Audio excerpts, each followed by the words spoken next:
semana para pues avanzar no solo en el módulo de mantenimiento de equipo de audio y video, sino también este día vamos a iniciar el módulo de microcontroladores. Así que vamos a estar hablando esta tarde de ello, del módulo de microcontroladores. No sé si se me escucha bien, se me entiende. Quiero escuchar lo que dicen. Sí, se le escucha bien, profe. Sí, profe. Está bien, está bien. Gracias, voy a cerrar aquí mi WhatsApp. Bien, vamos a hablar esta tarde de lo que son microcontroladores. ¿Alguno de ustedes tiene la idea de qué es un microcontrolador? ¿Un nanochip? Nanochip, más o menos, podríamos decir. ¿Verdad que está formado de transistores? Sí, internamente lleva transistores. Ajá, ¿qué más? Un circuito integrado. Sí, está en una forma física de un circuito integrado, sí. Me estaba atrasando porque no los pude emparejar, estos audífonos, no los pude emparejar con la computadora. Entonces por eso me estaba atrasando. Bien, lo que ustedes están diciendo es muy, muy cierto, pero voy a empezar a mostrarles parte de lo que es la teoría de microcontroladores y ahora quiero que lleguemos, no solo vamos a compartir la teoría, sino que también vamos a tratar de hacer una demostración. Y esta demostración, pues obviamente a través de una simulación y de una programación que deberemos de hacer. Bien, este archivo yo luego se los hago llegar. El módulo se llama Aplicaciones de microcontroladores de 8 y 16 bits. Quiere decir, permítame, voy a cerrar mi cámara porque me flashea. Ahora sí. Creo que sí.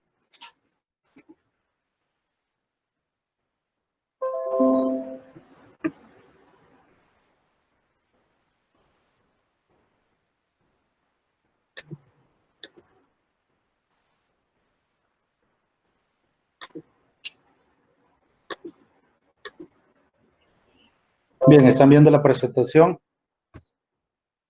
Sí. Va. Cuando nosotros estamos hablando de microcontroladores de 8 y 16 bits, estamos hablando de gama media y gama alta de microcontroladores. De ello estamos hablando.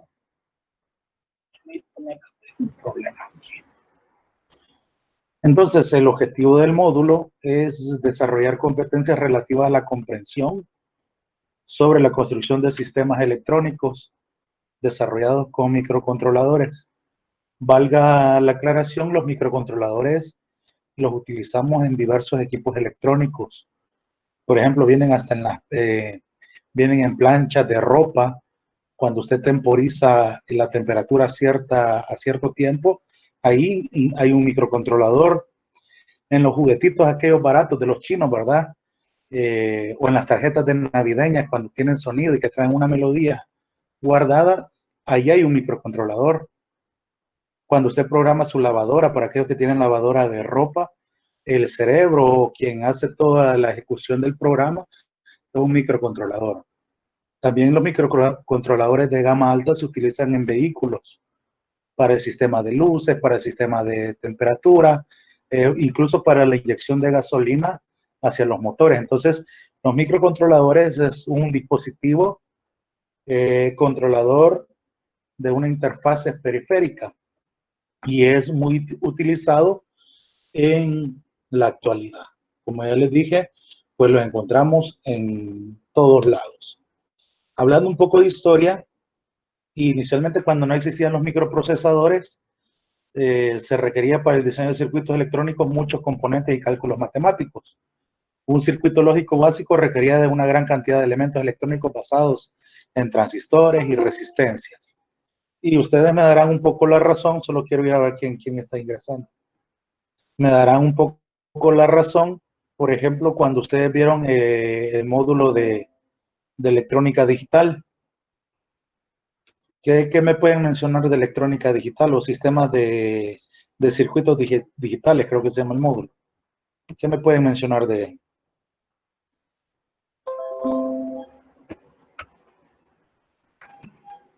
Las compuertas.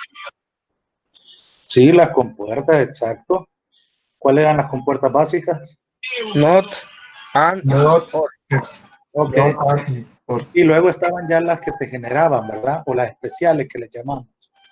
Pero en medio de XNOR, XNOR y Nord. pero en medio de todas esas compuertas, si usted se recuerda, había algo que se llamaba la álgebra de Boole, ¿sí o no? Y que usted para hacer una combinación de que un motor girara a la izquierda, a la derecha, pues usted tenía que sacar y reducir toda la ecuación a su mínima expresión, para así también ocupar la menor cantidad de compuertas posibles. Entonces, a esto se refiere cuando los microcontroladores no existían. Entonces había que hacer un montón de cálculos matemáticos, usar muchos componentes, transistores y resistencias para lograr el funcionamiento del circuito que nosotros estábamos diseñando.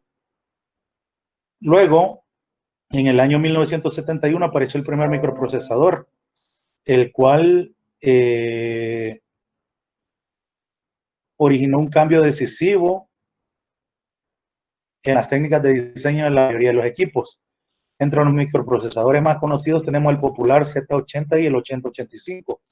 Gracias a Dios, ustedes ya en su currículo, en su plan de estudio, ya no vieron microprocesadores. Era una materia bastante tediosa, más cuando te llegaban a enseñar las banderas de paridad, de acarreo, de conteo. Eso era bastante complicado, la extensión de memoria. Entonces, pues todo eso surgió en el año de 1971. Yo esto lo vine a ver ahí por el 2001, más o menos, 30 años después. El desfase tercermundista que tenemos en nuestro país, desgraciadamente. Hablando un poco más del microcontrolador, los diseñadores de equipos electrónicos ahora tenían, dice, equipos que podían realizar mayor cantidad de tareas en menos tiempo y su tamaño se redujo considerablemente. Sin embargo, después de cierto tiempo aparece una nueva tecnología llamada microcontrolador, que simplifica aún más el diseño electrónico. Hola. Más que el microprocesador puede servir como almacenamiento también.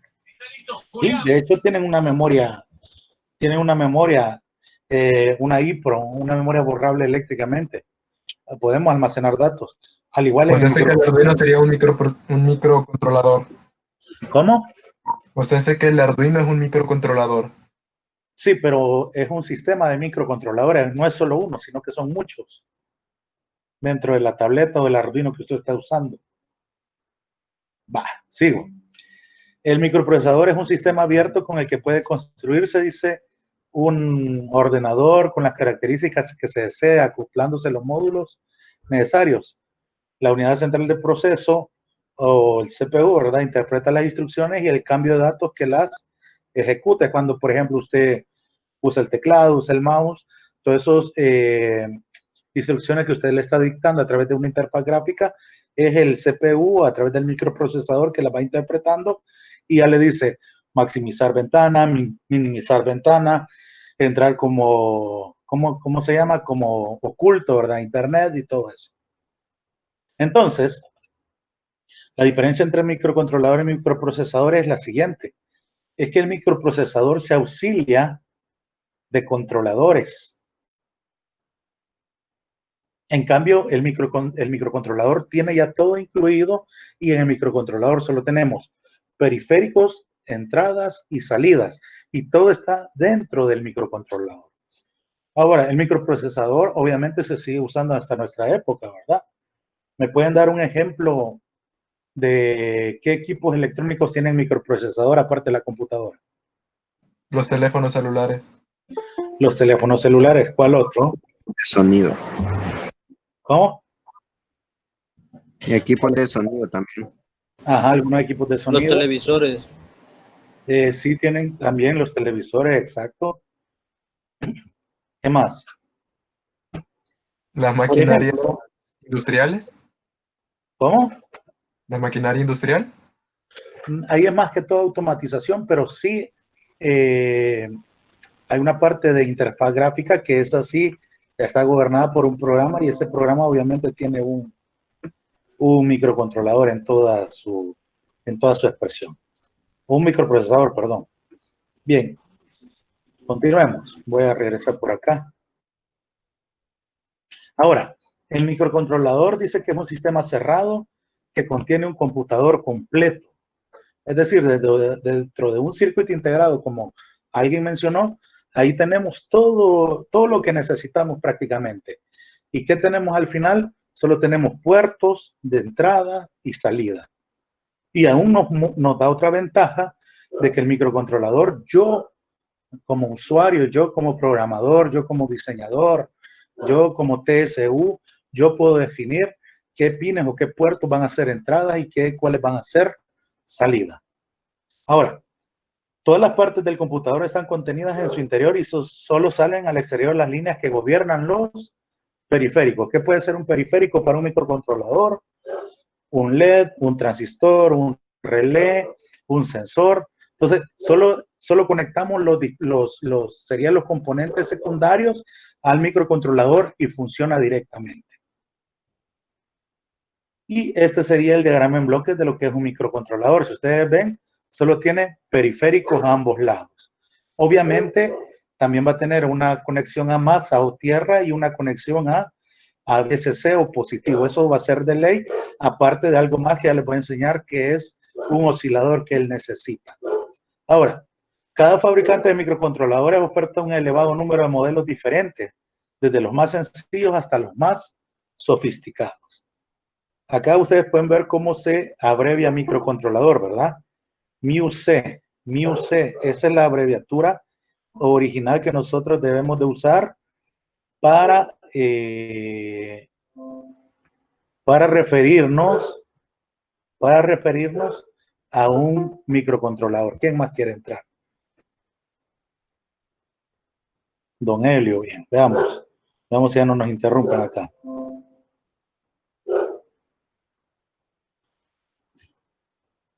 La arquitectura interna o cómo él está compuesto, su estructura interior. Ya habíamos dicho que posee todos los componentes de un computador, pero con una característica fija que no pueden alterarse. Por ejemplo, tiene un procesador, tiene una memoria de programa no volátil. ¿Cuál sería esta? Ajá. No almacena muchos datos. No almacena muchos datos. Exacto. Tiene memoria de datos, lectura y escritura. Tiene líneas de entrada y salida para los controles de los periféricos y tiene recursos auxiliares que ya los vamos a ir viendo más adelante. Profe, ¿qué se refiere a que no es volátil? Que permanece. Es que un microcontrolador, o sea, yo puedo ensamblar un circuito con un microcontrolador y acá es donde empieza lo bonito. Pero a ese microcontrolador yo debo de almacenarle un programa. Cómo él va a comportarse, cómo él va a funcionar cada uno de sus puertos. Esa es la memoria de programa a la que nos estamos refiriendo. O sea que si usted viene y solo inserta o solo solda un microcontrolador dentro de un circuito, pero no lo programó a través de un quemador, que así le llamamos en la jerga electrónica, él no va a funcionar, le va a tirar error. O sea que hay que cargarle un programa a ese microcontrolador. Ahora, espero que Alejandro me esté grabando esta clase porque es muy importante para los que no se han podido conectar. Porque acá estoy fijando mucho. ¿Cómo? Sí, profe, ya lo estoy grabando. No, gracias. Es muy importante para los que no se han podido conectar, luego le den una chequeada. Bien. ¿Quién más viene para adentro? O avísenle, siento que soy un tanto flexible. Siempre me regreso para que puedan ingresar. Avísenle que entren, que todavía están a tiempo, porque si ustedes quieren, vamos hasta como las 6:30 o 7, más o menos. Va. El microcontrolador tiene proceso central o CPU. Luego tiene los buses, que son bidireccionales, ¿sí? Comunican del CPU hacia los puertos de entrada, hacia la memoria y hacia los propios periféricos internos y viceversa. son los buses de comunicación. Además, tiene la memoria no volátil, donde vamos a contener el programa que yo voy a crear y voy a compilar. Tiene la memoria también de lectura y escritura para guardar los datos. Tiene las líneas de entrada y salida o los puertos para controlar, obviamente, los periféricos que tengo yo acá. Y tiene recursos auxiliares como módulos para el control de periféricos. Esto es, por ejemplo, para usar modulación por ancho de pulso o en otros casos pulsos analógicos. Esa es la arquitectura interna que tiene un microcontrolador. Voy de nuevo a ver quién entra. Bien, continuemos. Vaya, el procesador o CPU, que es el elemento más importante del PIC, vamos a llamarle PIC, de ahora en adelante, para no estar diciendo microcontrolador. PIC significa bueno, mi inglés no es tan bueno. Peripheral Interface Controller, o sea, un controlador de interfaz periférica ya en el español, ¿verdad? Eso significa PIC. Y determina sus principales, dice, características, tanto a nivel de hardware como software. Existen dos arquitecturas que se diferencian en la forma de conexión de la memoria al procesador y en los buses que cada una necesita. Tenemos la arquitectura von Neumann y la arquitectura Harvard.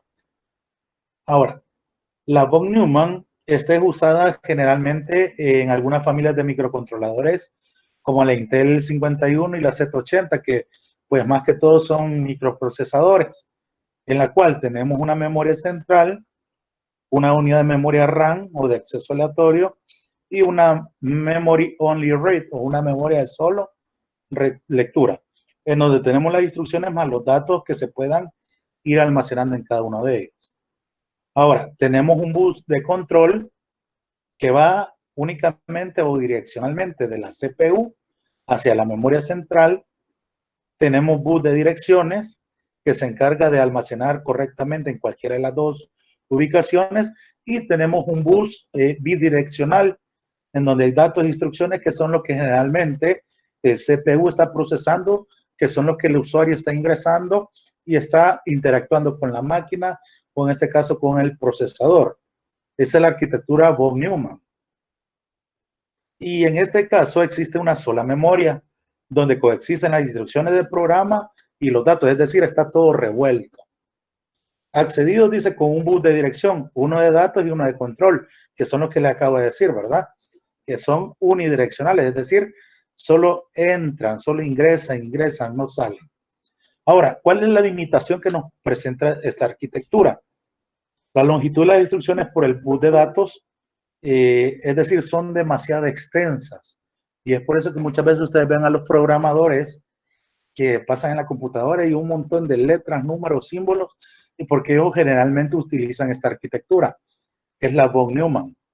La velocidad de operación, como solo hay un bus único para datos e instrucciones, e impide superponer ambos tiempos de acceso. Es decir, es como que usted tapara todo un carril o todo un sentido del Boulevard del Ejército, ¿verdad? Que tapara todos los carriles que vienen de San Salvador a Soyapango. Y entonces deja solo el otro sentido, pero ahí van los que van para San Salvador y los que vienen para Soyapango. Entonces, ¿qué pasaría ahí? Un atasco de gente, ¿verdad? De vehículos. ¿Qué sucede en este caso? Un atasco de información, de datos y de bits, por lo cual la velocidad de operación se ve retrasada o disminuida. ¿Se entiende hasta acá? Sí, profe. Vale. Claro, como los chatas. Claro, como los chatas. Vale. Ahora, esta arquitectura Harvard es la que nosotros usamos en microcontroladores. ¿Cuál es la diferencia a comparación de la von Neumann?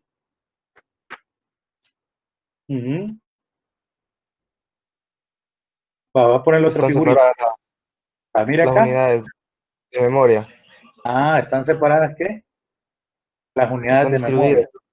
memoria. Aparte, acá, ¿cuántos bus de control tengo? Solo uno. Y en la Harvard hay dos. Hay dos, tanto de control como de instrucciones. Hay uno de instrucciones, hay otro de datos, hay un bus de instrucciones y hay un bus de datos. O sea que todo se duplica y se separa. ¿Qué me permite a mí eso? Pues poder accesar a ella a través de un sistema reducido de instrucciones. Es decir, no tengo que estar poniendo el montón de símbolos, números que les decía al inicio que están poniendo los programadores, sino que lo hago a través de palabras reservadas. Ahora, la arquitectura Harvard, la memoria de datos separada de la memoria de instrucciones. Es decir, hay palabra de datos y hay palabra de instrucción. Por ejemplo, ¿qué podría ser una palabra de dato? Se la voy a anticipar. Una palabra de datos puede ser por, P-O-R-T, que eso significa puerto. Perdón, palabra de datos, perdón, me equivoqué. Palabra de datos puede ser 0 o 1. Ese sería un dato, 0 o 1. Que nosotros eso lo podemos ingresar al microcontrolador como lo hemos hecho en sistemas digitales. Un 1 es un voltaje de 5 voltios y un 0 que es tierra o 0 volts. Ese sería un dato en la arquitectura Harvard que entiende el microcontrolador o el PIC. Y una palabra de instrucción sería el por ejemplo, que se refiere el puerto. Cuando yo quiero accesar a un puerto específico, a un pin específico del PIC. Aparte lo que le digo, usa un conjunto reducido de instrucciones. O sea, no es tan difícil usarlo, sino que son palabras reservadas, como ejemplo, ¿como cuáles? Como por, como tris, como en, como pause. Son instrucciones más reducidas que nos pueden o nos ayudan a nosotros a programarlo de manera más práctica. Ahora, toda la ejecución de instrucciones se da en un ciclo de reloj. Todo lo que usted le pone es en un ciclo de reloj. O sea, lo hace como como que usted un segundo lo dividiera en 4 millones de partes. Entonces, en cada una de esas 4 millones de partes, él ejecuta todas las instrucciones para que usted tenga idea de la velocidad que llegan a emplear los microcontroladores. Luego, hay un paralelismo implícito, segmentación del procesador, que es lo que veíamos, ¿verdad? Que él divide todo y lo hace paralelamente. Ahora, ¿cuál es la ventaja de esta? El alto rendimiento que poseen los microcontroladores se debe a 3 técnicas. La arquitectura Harvard, cuando usted le pregunte, mire, ¿y qué arquitectura usan los microcontroladores? Utilizan la arquitectura Harvard, que como ustedes lo mencionaron, tiene separada la memoria de instrucciones, la memoria de datos y tiene 6 buses de control o 6 buses diferentes. Hay 2 buses de control, uno de direcciones de instrucciones, otro de direcciones de datos, un bus de datos y un bus de instrucciones. Esa es la arquitectura Harvard. Además, tiene una arquitectura RISC, es decir, con palabras reservadas que evitan de que yo esté llevando programaciones embebidas o extensas que a veces ya hasta yo mismo me pierdo. Y la segmentación. ¿Cuál es la segmentación? Que en un ciclo de reloj, él va ejecutando todas las instrucciones que yo le he programado. Vale. Un microcontrolador también tiene memoria de programa. Está diseñado para que en su memoria de programa se almacenen todas las instrucciones del programa de control, es decir, el que yo voy a hacer. Tiene una ROM con máscara. ¿A qué me refiero una ROM con máscara? O una memoria de solo lectura con máscara. Es decir, que está guardada, pues. Que solo a través de la compilación que usted va a introducir a través del programa que le voy a mostrar más adelante, solo así usted puede accesar a ella. Tiene un OTP o un tiempo programable, ¿verdad? Tiene una EEPROM, una Electrical Program Memory, o sea, una memoria que se puede programar eléctricamente. Tiene una EEPROM, esta sería una Electrical Erase Program Memory, o sea, una memoria que se puede programar y borrar eléctricamente, que es a la que nosotros accesamos cada vez que estamos programando el PIC. El PIC de buena calidad puede aguantar hasta 200 veces ser reprogramado. O sea, usted puede hacer 200 quemadas, le llamamos 200 programas y le funciona bien.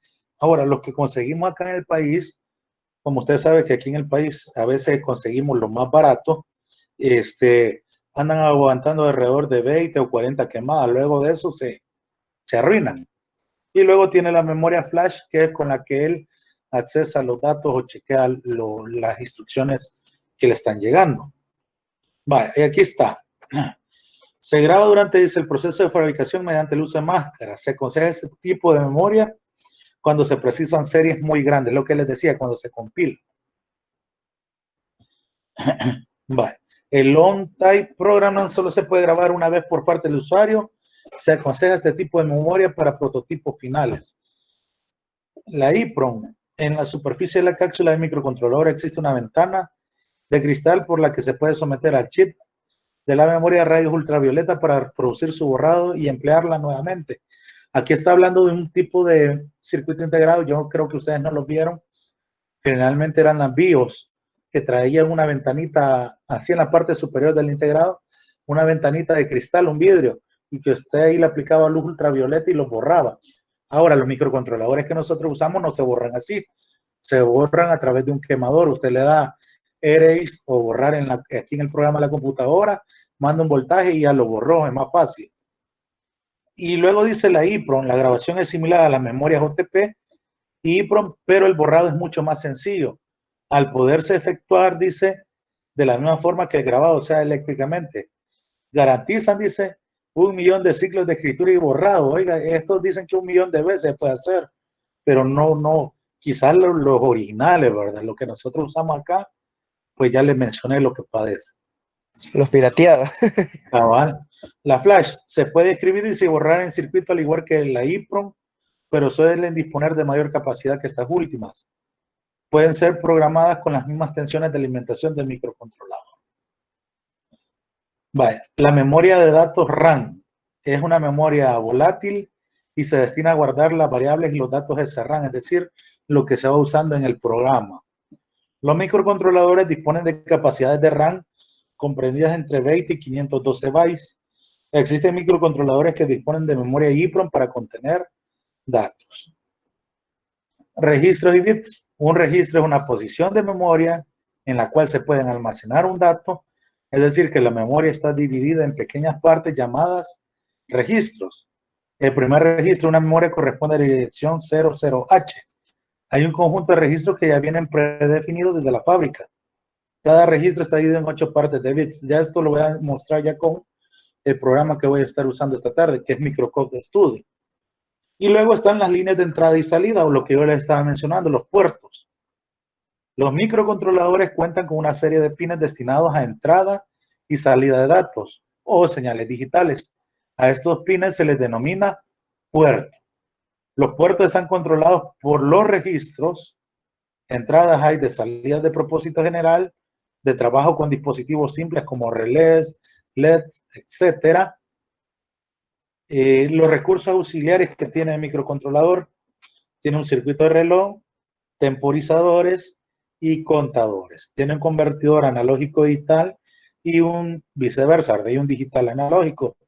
Tiene comparadores internos, tiene un modulador de anchos de pulso interno, puede accesar al puerto serie, puede tener otros puertos de comunicación, USB y CAN, sistema de protección, estado de reposo, standby. Bien, esos son los recursos auxiliares. Ahora vamos a hablar un poco ya en detalle de lo que son los PIC. Vamos a ir dando un poco más de zoom a lo que queremos estudiar. Los PIC son una familia de microcontroladores tipo RISC o Reduced Instruction Set Computing, o un set de reducido de instrucciones de computación, fabricados por Microchip Technology Inc. y derivados del PIC 1650 originalmente, desarrollado por la división de microelectrónica de General Instruments. Y aquí está lo que les digo: PIC Peripheral, aquí está, mire, Peripheral Interface Controller, o sea, un controlador de interfaz periférico, ¿verdad? El PIC de 8 bits se desarrolló para el año de 1975, o sea que el PIC le vino pisando los talones al microprocesador, porque el microprocesador se puso en funcionamiento en 1971. Los microcontroladores PIC incorporan en su procesador 3 características: el procesador tipo RISC, el procesador segmentado y la arquitectura Harvard, que ya los hablamos anteriormente. Con estos recursos, los PIC son capaces de ejecutar en un ciclo de instrucción todas las instrucciones. excepto las de salto que tardan el doble. Pero sabiendo que cada instrucción la realiza a un segundo entre 4 millones de ciclos, pues es algo que no nos importa nada prácticamente, o sea, ni lo notamos. Bien, continuamos.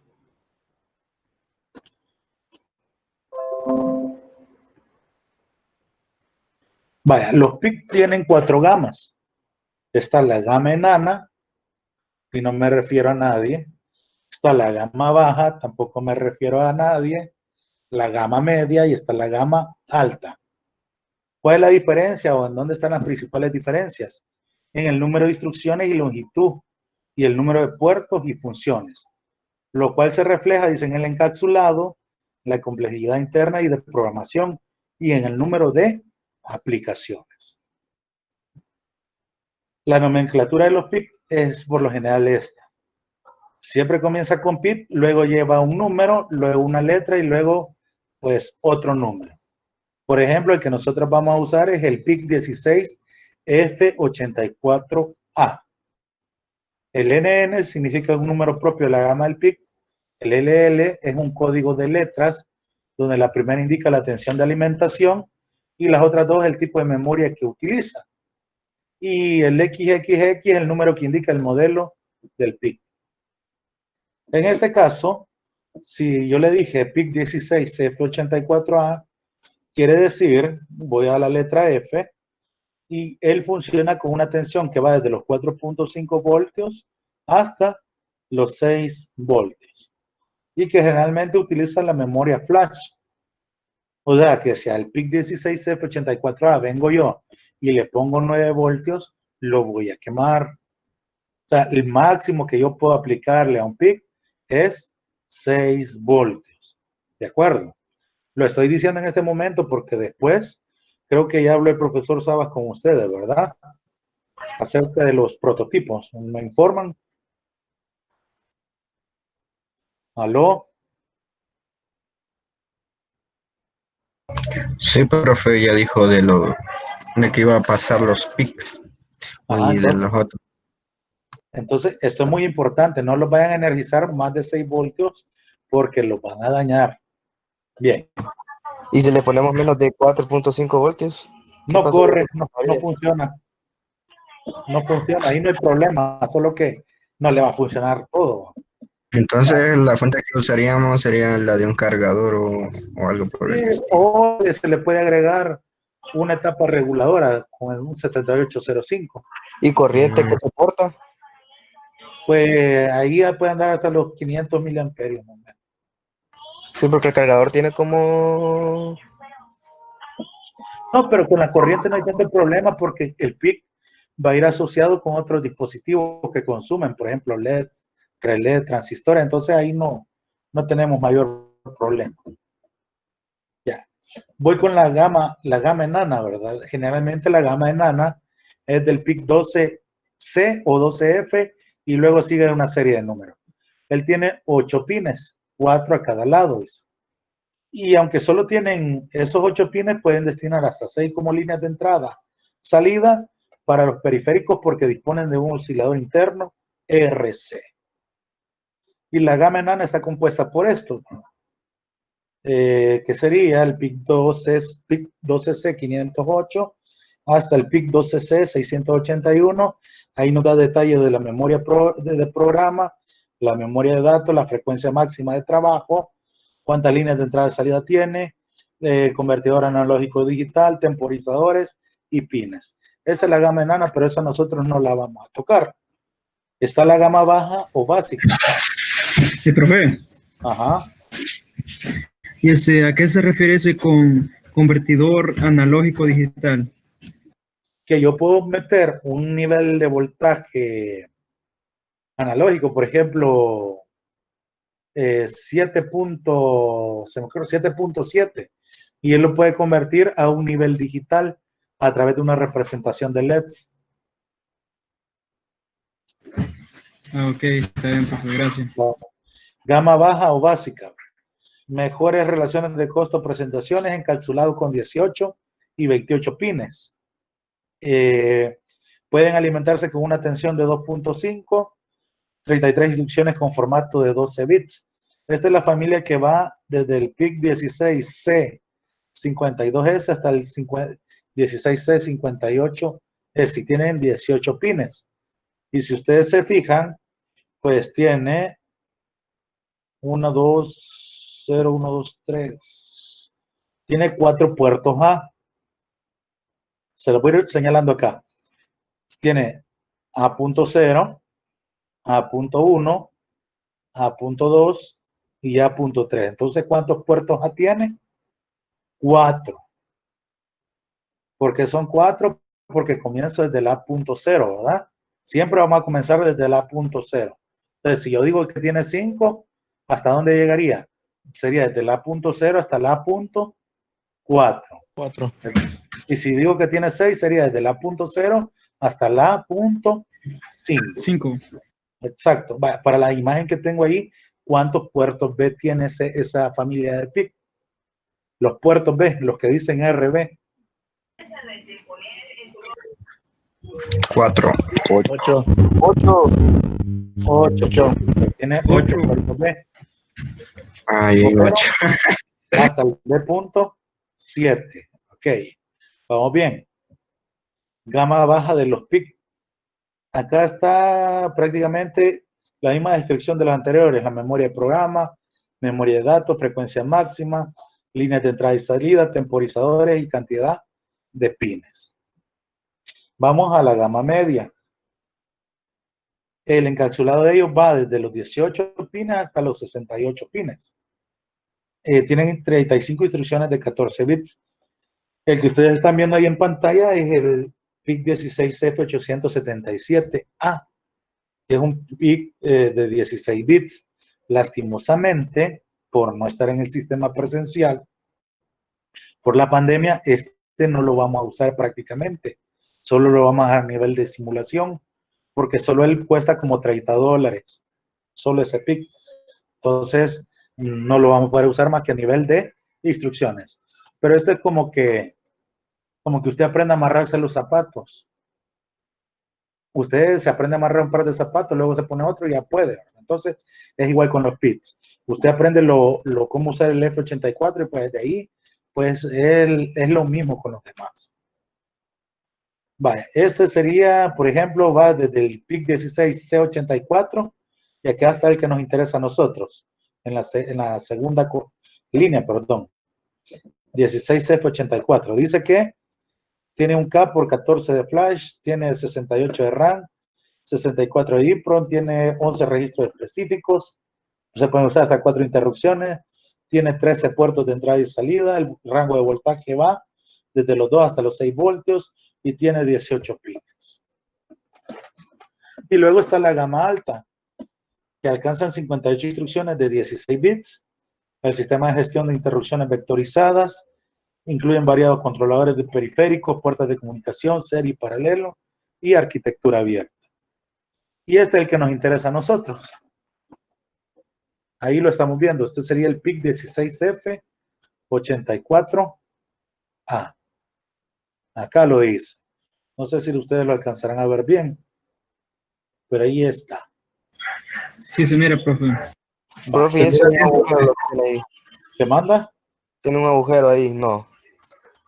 ¿O soy No, yo? es una muesca, esto. Es Ajá. una muesca. ¿O a dónde? Sí, eso. Sí, son unas muescas, no es que tenga agujero.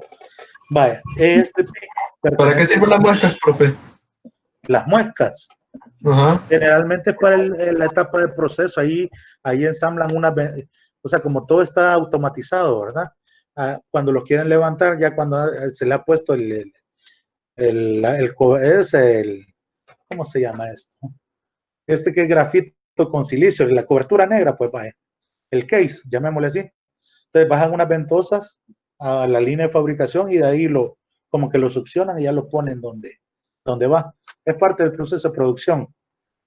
Vale, tiene 18 pines, posee una memoria de programa de 1K de palabras, de 14 bits cada una, o sea que aquí nos podemos dar gusto. Generalmente este PIC es el que traen algunas lavadoras LG, la que usted le compró a su mamá o la que su papá le compró a ella. Esta es la que traen y es la que maneja todos los ciclos de lavado, de centrifugado y todo eso. Tiene 64 bytes como memoria de datos auxiliar y opcional. En la tarjeta de presentación de él, ¿verdad? Ya dijimos la memoria de programa, la memoria de datos RAM. Tiene pila de 8 niveles, es decir, como que usted tuviera en su cuarto un gavetero de 8 estantes, ¿verdad? O sea, la memoria de pila se refiere a todos los espacios que ella tiene o que él tiene para poder almacenar datos. O sea, que digamos que tiene bastante espacios. Tiene interrupciones de 4 tipos diferentes. Puede ser por modulación de ancho de pulso, por reset, analógica, y la otra no me recuerdo. Tiene un juego de 35 instrucciones. Su encapsulado es plástico, ¿verdad? Doble de 18 pines, es decir, 9 pines por lado. Y la frecuencia de trabajo máxima que él tiene es de 10 MHz. Nosotros la vamos a estar usando a 8 MHz. Temporizadores, solo tiene un temporizador en el puerto A.0. Línea de entrada y salida digitales 13. Tiene tanto puertos A como puerto B. Tiene voltaje de alimentación, que ya lo sabemos que va desde los 2 voltios a los 6 voltios. Corriente máxima absorbida o de 80 miliamperios para el puerto A y 150 miliamperios para la puerta B. Corriente máxima suministrada son 50 miliamperios en el puerto A y 100 miliamperios en los puertos B. Quiere decir entonces que partiendo de esas corrientes, usted no puede controlar directamente desde un pico un relé, ¿verdad? Sino que hay que usar la configuración del transistor como switch para a través del transistor ya controlar la bobina de un relé para tener cargas de mayor potencia conectadas y controladas por nuestro pico. Y este es el aspecto externo o la configuración de pines de nuestro microcontrolador. Y esto sí va a necesitar que usted se lo aprenda para la próxima sesión. La configuración de pines, así como usted se puede el número de su novia, de su novio, ¿verdad? De memoria, así lo vamos a tener que aprender. Pin 1 es el puerto A.2. Pin 2, puerto A.3. Pin 3, puerto A.4. El pin 4 es el Master Clear. Master Clear o el limpiador maestro. ¿Y qué significa esa rayita arriba? Veamos si aprendimos en sistemas digitales. Negado. Negado. Ajá, ok. Entonces quiere decir de que este Master Clear es activo ¿en qué? En bajo. Negativo. En negativo, en bajo. Cuando yo conecto ese pin a negativo, el PIC se resetea y no hace nada. Es como cuando usted a su reloj o a su Atari o a su Game Boy por la parte de atrás le presionaba el reset. O sea, lo deja a cero de nuevo. Luego está el pin 5, que es el BSS. El 5 es el tierra. Grábese esto. 5 tierra o GND. Luego el 6 es el puerto B.0. El 7 es el puerto B.1. El 8 es el puerto B.2. El 9 es el puerto B.3. El pin 10 es el puerto B.4. El pin 11 es puerto B.5. 12 puerto B.6. 13 puerto B.7. El pin 14 es positivo, es BCC. Ahí, ¿cuánto voltaje vamos a conectar? 6 voltios. De 2 a 6. De 2 a 6. 6 es el máximo, pero estandaricemos a 5 mejor. Así como ya estandaricé la frecuencia que vamos a trabajar con 8 MHz, el voltaje con el que vamos a trabajar van a ser 5 volts. Luego el pin 15 es el pin de salida del clock o el oscilador 2 y el pin 16 es el oscilador 1 o el pin de entrada del clock. Pin 17 puerto A.0 y pin 18 puerto A.1. Ya con el pin 15 y 16 ya explico más adelante qué es lo que vamos a hacer ahí. Vaya. Cuando un PIC 16, el F84, digamos, funciona a 10 MHz, le corresponde un ciclo de instrucción de 400 nanosegundos. ¿Qué quiere decir eso? O sea, como que un segundo lo dividiéramos en 900 millones de, 400 millones de partes. Así. Y en un ciclo de esos, hace todas las instrucciones. A eso se le conoce como un ciclo de instrucción. Todas las instrucciones del PIC se realizan en un ciclo de instrucción menos las de salto. Se aplica la técnica de segmentación o pipeline. Y acá es donde vengo y llego a los osciladores.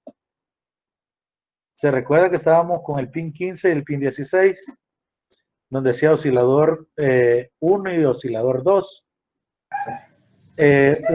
Un microcontrolador, como aquí estamos hablando de un ciclo de instrucción, entonces necesitamos que un elemento externo nos genere la frecuencia para tener ese periodo del ciclo de instrucción. O sea, necesitamos un cronómetro. Pues, es como cuando usted o se pone a hacer ejercicio, necesita un manager que le está diciendo 50 repeticiones más, 10, 11, 12. O sea, necesita alguien que le esté contando cuántas repeticiones, en este caso en el microcontrolador, cuántas instrucciones él está ejecutando en un ciclo de reloj. Entonces, y para eso tenemos los osciladores. El primer oscilador es el tipo RC, pero dejémoslo para la gama enana. No me gusta ese tipo de oscilador. Solo es una resistencia con un capacitor conectado positivo y el capacitor a masa. No me gusta eso.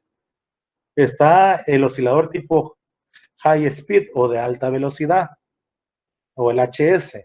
Es un oscilador que alcanza una alta velocidad entre 4 y 10 MHz, basado en un cristal de cuarzo o en un resonador cerámico.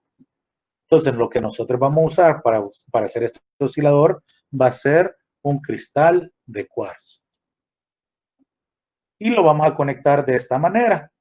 Vamos a usar el cristal de cuarzo, pero lo vamos a usar como un tipo XT, que es un resonador de cristal o resonador para frecuencia estándar, comprendida entre 100 kHz y 4 MHz. Nosotros vamos a trabajar a 8 MHz. Entonces, vamos a conectar nuestro cristal, que es este dispositivo que está acá, entre el pin 16